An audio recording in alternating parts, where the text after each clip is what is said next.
Is high cholesterol actually good and low cholesterol really bad? Hi, I'm Dr. Chellam, founder of Holistic and Integrative Center of Novi, the best place for you to find your best doctor, and that is always you. The only other topic that's more controversial than cholesterol is vaccines. And I'm not going to talk about vaccines, but we'll talk about cholesterol. And one of the reasons I bring up this topic is one the commonest question I get asked is, should I be adding coconut oil, ghee, and butter to my diet on a regular basis?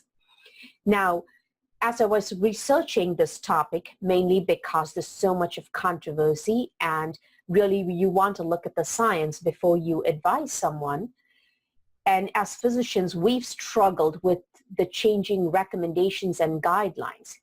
Here is my Reader's Digest version. When I write the article, make sure you do read it. But for now, here's what you need to remember. Historically, high cholesterol has been associated with early death. That doesn't mean high fat translates to high cholesterol. Cholesterol is made within your body, and it can also come from the food that you consume.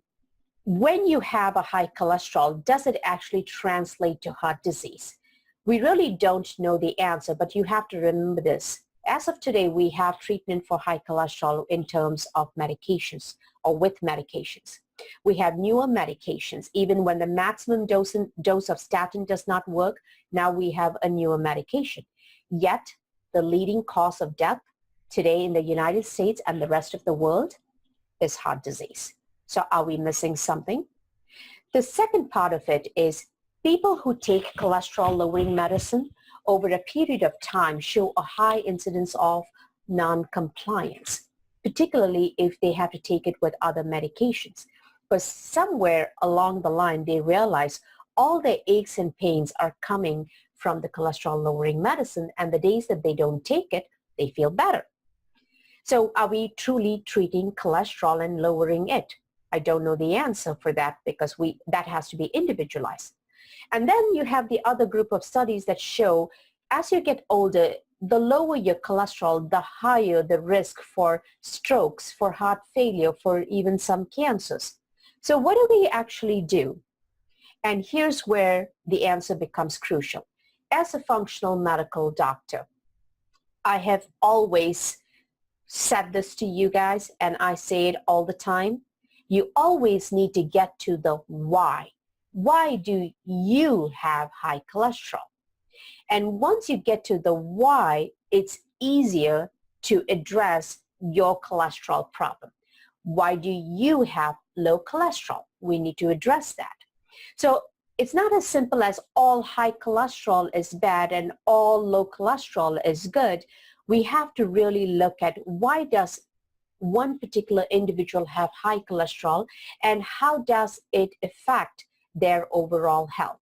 So when I finish the article and publish it, make sure to read it. But for now, here's what you need to understand. Cholesterol is very complex. It's not simply about production in the liver or you consuming it. It's got to do with your genetics. It's got to do with your hormones, particularly insulin. It's got to do with your thyroid also. So unless you address the person as a whole, figure out what might be driving their cholesterol high or low, it's very difficult to give that answer. And as to that question, whether you should be having saturated fats on a regular basis in your diet, I would say, honestly, you would have to get your blood tested.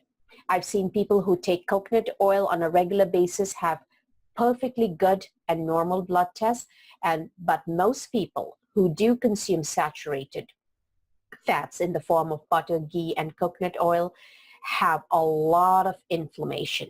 So again, make sure you have the science behind what you're doing, and hopefully I will be able to answer a lot of these questions when I complete my article. I'm Dr. Chellam, founder of Holistic and Integrative Center of Novi, the best place for you to find your best doctor, and that is you.